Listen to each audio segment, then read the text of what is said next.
Hello hi welcome. இன்றைக்கி நம்ம எதை பற்றி பார்க்க போகிறோன்னா, நாம் ஆதார் மூலயமா பணம் எடுக்கிறது மற்றும் மைக்ரோ ஏடிஎம் மூலயமாக பணம் எடுத்து கொடுக்கறதுக்கான ஒரு கம்பெனி. இந்த கம்பெனி ஆல் ஓவர் இந்தியா ஃபுல்லாக ரன் ஆகிட்ருக்கு. இந்த கம்பெனியில் நமக்கு பேசிக்காக என்ன யூஸ் பண்ணலாம், மற்ற கம்பெனிஸோடு கம்பேர் பண்ணுறப்போ இதில் இருக்க ஃபீச்சர்ஸ் என்ன அப்படின்றத நான் சொல்லிடுறேன்.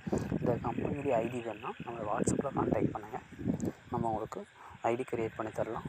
இப்போது ரொம்ப குயிக்காக ப்ராசஸ் பண்ணி கொடுக்குறாங்க. ஓகேங்களா. ஃபஸ்ட்டு எல்லாமே செப்ரேட்டாக தனித்தனியாக கொடுத்துருக்காங்க. ஆப் ரொம்ப ஸ்மூத்தாக இருக்குது. எல்லாம் தனித்தனியாக கொடுத்துருக்காங்க. ஆதார் பேவும் இதில் அவைலபிளாக இருக்குது. ரொம்ப கம்மியான சார்ஜஸில் ஆதார் பே இருக்குது. அண்டு இதில் மற்ற எந்த கம்பெனிலுமே இல்லாத ஒரு ஃபெசிலிட்டி, ஸ்கேன் பண்ணி மணி பே பண்ணுறது, கூகுள் பே, ஃபோன்பே அந்த மாதிரி எல்லாத்துக்கும் சுலபமாக ஸ்கேன் பண்ணி மணி பே பண்ணுற ஆப்ஷன் இருக்குது. மைக்ரோ ஏடிஎம் ரொம்ப குறைஞ்ச ப்ரைஸில் நம்ம கொடுத்துட்ருக்கோம். ஐடி வேணும் நம்மளை